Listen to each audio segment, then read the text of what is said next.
with your next class. In today's class, we are going to discuss a new chapter, that is ecosystem. This is the second chapter under ecology, and in this chapter we are going to discuss the ecosystem in details, okay, in complete details. Now, regarding the ecosystem, what is ecosystem? An introduction has been already given to you in organism and population chapter, but in this chapter we'll go much into details regarding this part, okay. Now, before we go into the discussion, I would like to again remind you what exactly ecosystem was. Ecosystem is mainly a self-sustaining and functional unit of the living world, okay. So mainly the ecosystem is a unit or a part of our habitat where both biotic and abiotic components continuously interact, okay. That's how they become a self-sustaining unit where survival for a living organism is possible, okay. So whatever possibly a living organism would require to survive, all of that would be provided by the ecosystem. Understood? So abiotic, that means temperature, wind, soil, all of that factors. Likewise biotic, that means all the living organisms together when develops or forms a self-sustaining unit, that would be referred as ecosystem. Alright, so let's see what are the types of ecosystem first. Fine. So before we discuss, see this is the definition then. The self-sustaining or functional unit of living world is called ecosystem, and it consists of biotic as in the living organisms and abiotic, that is temperature, wind, etc. These components, okay. Now this you will have to write in your notebook. Like I have been telling you, in ecology you will have to your basic notes for ecology is NCERT book. Okay, in ecology mostly NCERT book, whatever is given there, that is more than sufficient, and whatever little bit extra things are required, that I will be discussing in your videos. And also whatever I am writing here, this is what you need to note down. This is what is your notes. Alright, so mark them properly. Fine. So now next, types of ecosystem. See, mainly most ecologists, they kind of believe that the whole world or the whole earth is a self-sustaining zone where some of the other living organisms are surviving or are maintaining their living, right? So for a few ecologists, they believe that the whole world is a entire ecosystem. The whole world makes up one ecosystem. But then studying such a big ecosystem, that won't be possible, right? So that's why it's better that we divide it. We divide it into some smaller units so that studying those smaller units may become, or studying those can become much easier for us to understand it, okay? So that's why to make it more comfortable to study, we can mostly divide the whole Earth's ecosystem into two broad categories, that is terrestrial ecosystem and aquatic ecosystem. From the name itself, I think all of you are getting an idea what it means. Like terrestrial ecosystem means it occurs over the land, that is forest, grassland, desert, etc. Likewise, aquatic ecosystem means it occurs obviously in water bodies, right? For example, pond, lake, river, that would be freshwater habitat. Likewise, wetland, sea, etc. that would be salt water. Likewise, similarly, with respect to human interference, also ecosystems can be of two types. Okay, with respect to human interference means sometimes ecosystems are also artificially made by human. So likewise, with respect to whether a human being or human beings are responsible for formation of the ecosystem or not, according to that we can also form two categories of ecosystem. First is natural ecosystem. It develops without any human support or interference, like forest, marine ecosystem. These kind of ecosystems, of course, cannot be having any, for formation of such ecosystems, there is no role that can be played by human, right? They are completely formed by nature. So they are natural ecosystem. Likewise, anthropogenic. Anthropogenic, whenever you get this term, it means man-made, okay? So anthropogenic or man-made ecosystem, it is one which is created and maintained by human beings. Example would be crop fields, garden, aquarium. So these are some artificially made ecosystems, and these are of course made by human. Now do remember one very important point here, that agriculture is the largest man-made ecosystem. Okay, among all, agriculture would be the largest. Alright. Now, characteristics of anthropogenic ecosystem. Okay, now one thing I would like to mark here. See, in man-made ecosystem again, we have got so many examples, right? These examples again can be divided into these two categories, like crop field and garden. They can be under terrestrial ecosystem. Likewise, aquarium would be again under aquatic ecosystem. Understood that? Fine. Now, characteristics of anthropogenic ecosystem.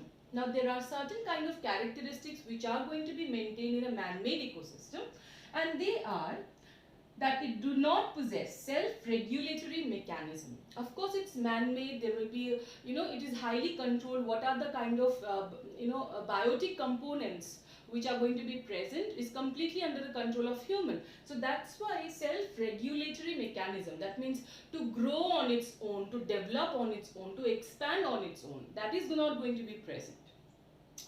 Next, have little diversity. Of course, there in a man-made ecosystem, only those species which are allowed to grow will be able to thrive, right? That's why the biodiversity will be very little, right? Next, simple food chain. As the biodiversity or the number of species itself will be less, so the food chain that would be formed, of course, will be very small. Next, high productivity. Now, all this while I was only telling you about something being less. Why there will be high productivity? Because here, due to artificial means, certain kind of catastrophic events or certain kind of disturbances happening will also be less. In nature, the species, they have to be subjected to extreme kind of conditions, right? When you are trying to make something artificially, also you will regulate it in a manner that extreme conditions, you will not allow it here, right? So because in case of an aquarium, suppose, or in a home garden, will you be allowing some kind of extreme disturbances occurring which otherwise would happen in a natural habitat? Of course not, right? So that's why productivity will be very high. Understood? And the last thing is that little cycling of nutrients.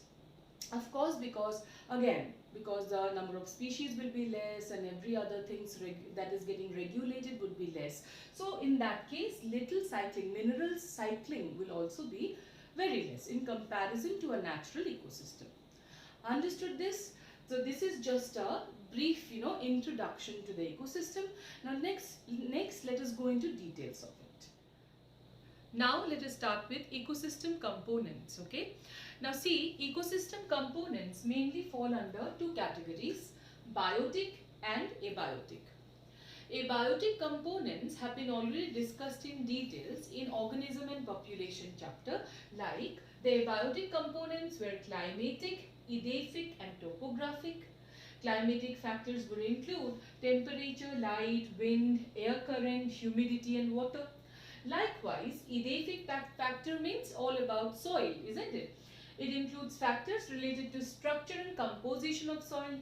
Likewise, topographic factor means it includes physical feature of earth like slope, valley, mountain, plains, etc. So now if you can recall, all of that has been discussed in details in the last chapter, in the previous chapter, isn't it? So that's why in this chapter mainly we'll be focusing on the biotic components. Okay, so let's start with biotic components. See, biotic components mostly include all the living organisms, that means plants, animals and microbes, isn't it? And based on their role in the ecosystem, they can be again divided under certain categories. So what are those categories? First is producers. So already from the name itself, producers means plants, isn't it? The autotrophs, which can manufacture their food by themselves by conducting photosynthesis, right? So see, these are the green plants which conducts photosynthesis and manufacture food, that is the autotrophs. And again, these examples are going to be important, like in terrestrial ecosystem, the major producers are herbaceous and woody plants. On the other hand, in aquatic ecosystem, the major producers are, or the chief producers are, phytoplanktons, algae, floating, submerged and marginal plants, plants which are found in the edges. Okay. So these examples try to remember from each category. After the producers, now next comes the consumers. Okay, one thing but you have to remember, producers are also known as the converters or transducers, as they convert the solar energy into chemical energy. So mainly what they do is they are going to install the solar energy in the bonds, okay, in the chemical bonds by which the organic solute or organic matter would be formed, isn't it? That's why they are known as converters or transducers. Alright, do remember, this is very, very important. In 1 mark question, many a times it has been asked that who are the converters or transducers? Give example. So this can be very important a part. Next, consumer. Now consumer means, of course, if producer means plants, then in that case consumers will mean animals, isn't it? So of course these are animals which are directly or indirectly dependent on the plants for food. That means in short we can say that these are heterotrophs. Alright. Now types of consumers. Now consumers falls under various categories. Okay. Like the first one would be primary consumer. Primary consumer or PC or first order consumer. Okay, remember the names. In question, any of the name might be used. So you should not get confused likewise. So either primary consumer or first order consumer. So these are the animals which directly feeds upon the plants. They are directly going to eat the plants. So that means they are the herbivores. Okay. So see here, they directly feed on the producers. So they are herbivores or key industry animals. Now this is a new term. Key industry animal. The key industry animals means animals which are the first to convert plant matter into animal matter. Understood? So these are the first organisms which will be converting the plant matter into animal matter so that the further food chain can continue. Understood this? Okay. So now next is terrestrial ecosystem. In the terrestrial ecosystem, who are the primary consumers? They are grasshopper, cow, deer, etc. Likewise, for aquatic ecosystem, they would be mollusk, tadpole, mosquito larvae, etc. These examples would be important. Let us see now the next categories. Now for the other categories, see, the second category would be secondary consumer or SC, or we also can call it second order consumer or primary carnivore. Okay. Now here in the last category all were the herbivores, the first animal category that will be converting plant matter into animal matter, isn't it? Now the next category would be the carnivore, which will feed upon the herbivore. Okay. So see, these are the animals which feed on the herbivores. Like in terrestrial ecosystem, the examples would be toads, spiders, lizards, centipedes and insectivorous birds. Whereas for aquatic ecosystem, it would be hydra, frog or some small fishes. Okay.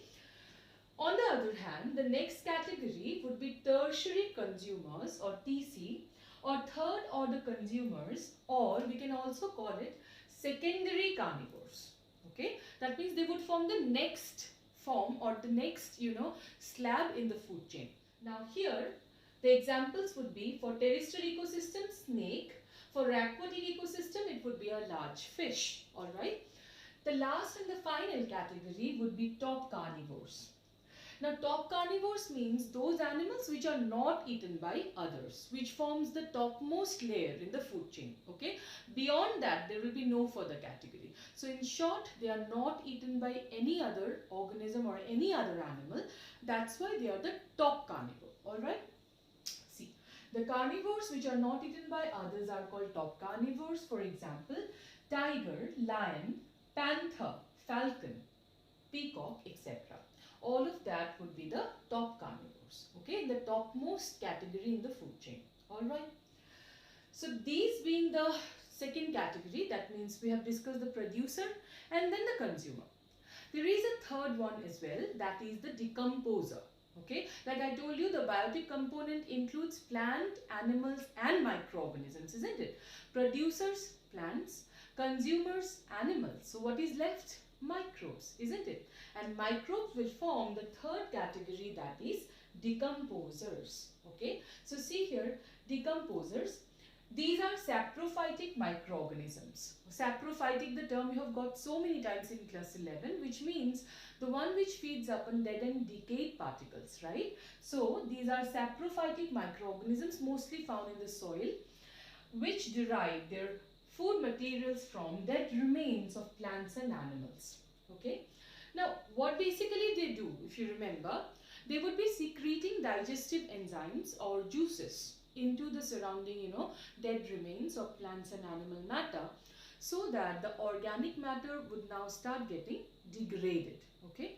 So once it is degraded, a smaller, or rather what would be formed from the complex organic matter after digestion? Simple organic matter would be formed, right?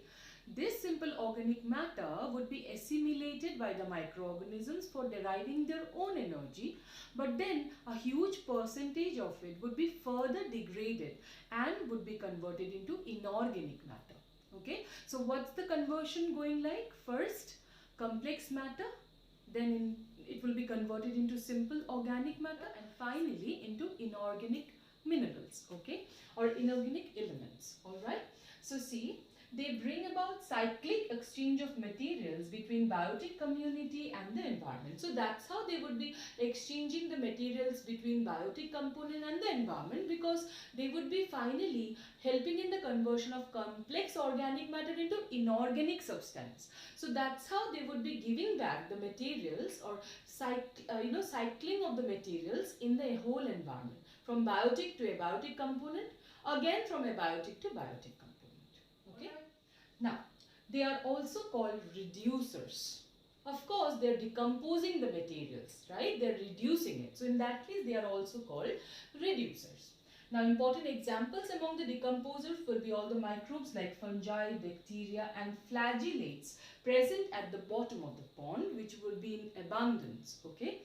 And decomposition finally involves the following conversion, which I have just now told you. Complex organic substance would be converted to simple organic substance, and finally into inorganic compounds. Alright, so these were the three different categories of the biotic component present in the ecosystem. That is, first producer, then consumer, producer being the plants, consumer being the animals, and finally the decomposers, which includes all the microbes. So after all this discussion, let me finally give you a whole, revision of the entire thing that we have discussed in today's class. That is, ecosystem components can be of two categories. First is abiotic and biotic, right? Abiotic components again can be divided into three categories, that is climatic, edaphic and topographic, right? On the other hand, biotic components, they are the living organisms which can be again categorized into three divisions. Producers, the plants, the consumers, the animals, and decomposers, the microbes.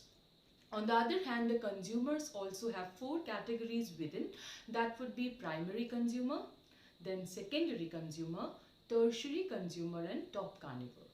Okay, so that being the whole summary of our discussion for today. Next class will start with ecosystem structure.